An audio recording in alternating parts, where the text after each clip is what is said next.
తెలంగాణలో power star Pawan Kalyan చేసిన పనికి ఆంధ్ర ప్రభుత్వంపై తీవ్ర స్థాయిలో మండిపడ్డ చిరంజీవి భార్య సురేఖ గారు. చిరంజీవి గారి సతీమణి సురేఖ గారి గురించి తెలిసిందే కదా. పవర్ స్టార్ పవన్ కళ్యాణ్ గారు అంటే ఆమెకి ఎంతో ఇష్టం, ఎంతో ప్రేమ అని చెప్పడంలో కూడా ఎలాంటి సందేహం లేదు.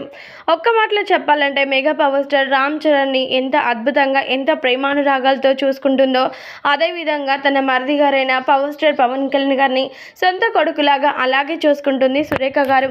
అయితే అలాంటి సురేఖ గారు ఇప్పుడు మాత్రం పవర్ స్టార్ పవన్ కళ్యాణ్ గారు చేసిన పనికి ఒక్కసారిగా పూర్తిగా ఫిదా అయిపోయారట.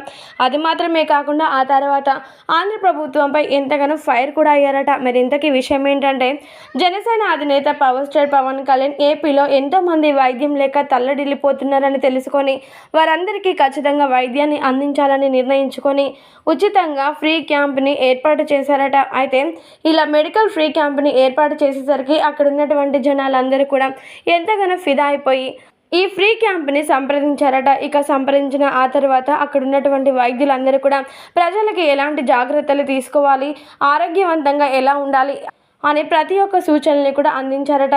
అయితే ఈ విషయం తెలుసుకున్నటువంటి సురేఖ గారు, పవర్ స్టార్ పవన్ కళ్యాణ్ గారు ఇంత మంచి పని చేస్తుంటే ప్రతిపక్షపు పార్టీ నాయకులు మాత్రం ఏం చేస్తూ ఉన్నారు? అధికారంలో ఉన్న నాయకులకి వైద్యం కోసం ఆ తల్లడిల్లిపోతున్న ప్రజలు కనిపించలేదా? జనసేనని లేకపోతే వాళ్ళ పరిస్థితి ఏంటి అంటూ ఎంతగానో చలించిపోయిందట. దీనికి సంబంధించినటువంటి ఈ విషయాలన్నీ కూడా ప్రస్తుతం ఎంతగానో వైరల్గా మారుతున్నట్లుగా తెలుస్తోంది.